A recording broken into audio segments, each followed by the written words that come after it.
राधा गोविंद गोपीनाथ ঠিক আছে कुंज किशोर जीव किशोर सुंदर जी गुरुनाथ श्री श्रीमान भक्ति कुंज संतोषी गुरु महाराज जय जय नित्यराम प्रविष्टम विष्णु श्री महाराज की जय नित्यराम प्रविष्टम श्री महाराज की नित्यराम प्रविष्टम विष्णु भक्ति सर्वस्व गोविंद श्री महाराज की जय नित्यराम प्रविष्टम विष्णु भक्ति प्रेमी सागर गोस्वामी महाराज की जय नित्यराम प्रविष्टम विष्णु जय जगत गुरु भक्ति नाम सरस्वती गोस्वामी ठाकुर प्रभुपाद की जय परमहंस गोपीसुंदर भाई महाराज की जय भक्ति विनोद ठाकुर की जय विष्णु जगन्नाथ महाराज की जय गौरी वेदांत भक्त गौरी वेदांत आचार्य बड़देव तावजन प्रभु की जय जय कृष्ण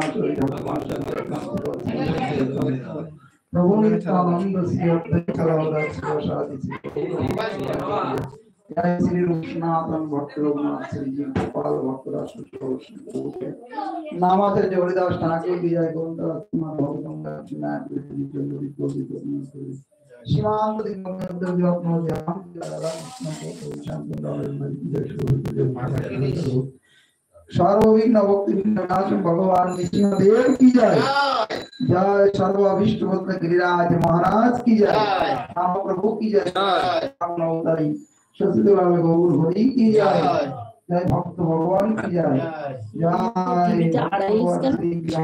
আরে এসে তোমার চ্যানেল তোমার বিল হয়ে গেছে কাজ করেছি আসছে না তাদের মানে ওরকম সাবস্ক্রাইবার পড়ে গেছে তো সার্চ করলে আর আসতেছে না তাহলে আমি ফোন দিকে শেয়ার করে তারপরে চালিয়েছি লাইভটা যখন শেষ হবে তখন পুরো চলতে দেখা যাবে